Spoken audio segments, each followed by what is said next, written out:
Et là, Hazak ou Baruch Rabotai Besorot Tovot, on est aujourd'hui le 26 dans le mois de Tevet, le nom de Dieu, Yudke Vavke. C'est incroyable parce que dans les parachiotes qu'on va lire en ce moment et qu'on va lire ce Shabbat, dans la sixième coup, le sixième play, Paro il commence à, je ne vais pas dire à craquer, là il dit ça y est. C'est quoi le sixième? C'était Shrin. Shrin, je ne sais pas comment le dire en français, je ne vais pas apprendre aujourd'hui. Entre parenthèses, je remercie chaque fois que je dis cette phrase. Après, il y a plusieurs messages des gens qui m'aident avec mon français. Toda Rabba, ça fait plaisir. Mais j'essaye d'aller au but que je peux améliorer moi. Et le français, en ce moment, c'est plus dur pour moi de l'améliorer que le travail sur les traits de caractère. Alors, le shrin, je ne sais pas comment le dire en français, mais c'était un play que tous les conseillers de Pharaon, ils étaient en confinement. Ils ont eu peur de venir dans le palais pour qu'on les voit avec les tâches. Eux qui savaient tout faire, et le sang et les grenouilles. Bref, c'était la première fois, après le sixième play, que Paro il se retrouve seul, sans son entourage. Alors là, il commence à se sentir faible. Bien sûr, le lendemain, il a changé d'avis. Mais il y a un très beau message. C'est au nom de Or HaChaim HaKadosh, Rabbi Chaim Ben Attar, Zchuto Tagen Ba'adenu. Et il nous explique que Moshe, au début, il a dit Dieu, En Bnei Israël o sham'u elai, ve'ech yishma'eni Paro. Le peuple d'Israël, ils m'ont pas écouté au début. Comment tu veux que Pharaon il va m'écouter?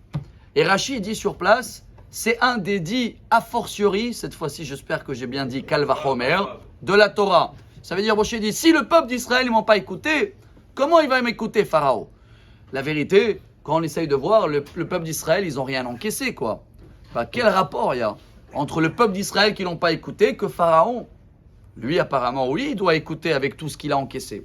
Et voilà, la grande touche d'aujourd'hui pour le 26, au nom de Dieu, je la trouve très très belle. Or HaChaim HaKadosh, il dit, c'est quoi la raison que Moshe il a dit, le peuple d'Israël, ils ne veulent pas m'écouter, ou ils ne peuvent pas m'écouter? Kotzer Ruach.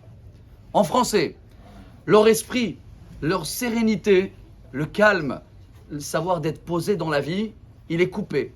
Kotzer Ruach, ils n'ont pas ça. Et pourquoi? Et voilà le secret d'Or HaChaim HaKadosh. Les seuls qui étaient toujours posés, pas esclaves, c'est les Lévis. Bravo, Moshe et Aaron, ils ne travaillaient pas, depuis toujours. Pourquoi?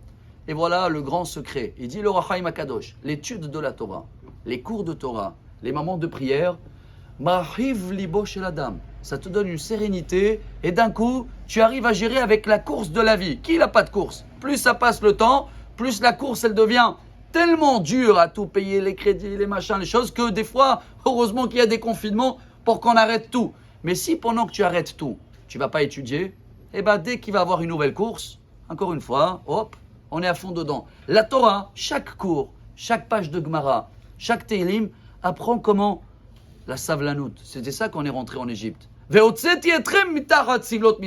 il voulait nous enlever toute cette course. Et même si on doit dans la vie être à fond dans quelque chose, on sait comment prendre des décisions calmes. Et tout ça, c'est qu'avec la Torah. Et bien maintenant, on comprend.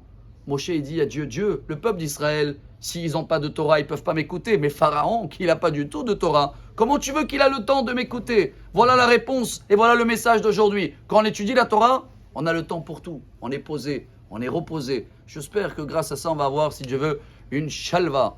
Bonne journée. Amar Rabbi Elazar, Amar Rabbi Hanina.